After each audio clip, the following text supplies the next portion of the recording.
ድኗል፣ አንዴ ድነናል፣ በሱ ስም ድነናል፣ ሌላ አያስፈልገንም ለምትሉት እንግዳውስ ማቴዎስ አሁንም 10 ከቁጥር 34 ላይ አንብባችሁ ተጠቀሙ። መናፍቃኖች ምን ይላላችኋል?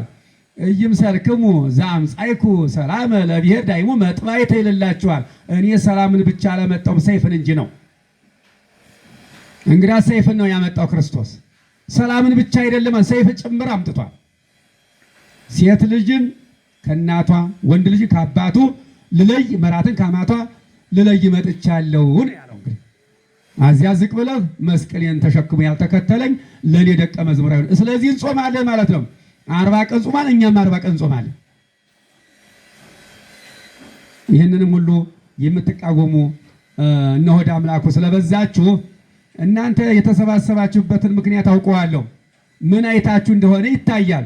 ነገ ወዲያ ግን ያያዛችሁ ነገር ሲነጠቅ ምን እንደምትሉ ሁለተኛ እንደምታወሩ ይሄ ታሪኩ ነው ይቀመጥላችሁ። ይሄ ነው የምለው ነገር የለኝም። እግዚአብሔር አምላክ ለሁላችንም ይርዳን ነው። አምላካችን አሁንም የኢትዮጵያ ሕዝብ ነግሬያችኋለሁ። በይበልጥ ኢትዮጵያውያን ብቻ ሳይሆን ኢትዮጵያ ስላልነ ኢትዮጵያ ማለት ሀገር ነው፣ ሌላ አይደለም። የኢትዮጵያ ሕዝብ ደግሞ ሌላ ነው። ሀገርና ሰው ይለያል። እግዚአብሔር ለሁላችንም ይርዳን ነው ይርዳን። ዛሬ እንግዲህ ቅዱስ ዑራኤል አምላክ የዑራኤል አምላክ ነው ያናገረን ነው።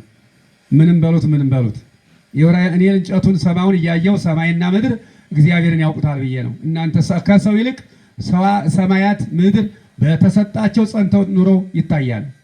የሰው ልጅ ነው ሲገለባበጥ የምናየው። አይዋፋዎችም አራዊትም ሌሎችም በየነገዳቸው ስርዓታቸውን ጠብቀው ይገኛሉ። የሰው ልጅ ግን በየጊዜው ሲቀያየር እናየዋለን።